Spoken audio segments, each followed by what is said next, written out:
seeing on the screen is a mixed fraction. There are two ways to understand this. We can write this as 4 plus 1 over 3. This is the whole part and this is the fractional part.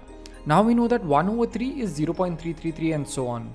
So we can see that this is 4 plus 0.333, which is 4.333.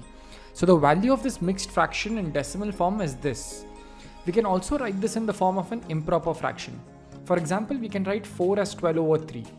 After solving this, we get 12 over 3 plus 1 over 3, which is 13 over 3. So which fraction is easy to understand, improper or mixed? This actually will depend upon the situation. For example, if I want to tell how many pastries you ate, I will be able to answer this using mixed fractions. So I will say that you ate 1 over 3 pastries.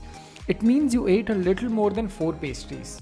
If I say that you ate 13 over 3 pastries, then it doesn't sound proper. So what you're looking at on the screen is called a mixed fraction. Can we convert this into an improper fraction? Solve this and tell me the answer in the comment section, and don't forget to share this video.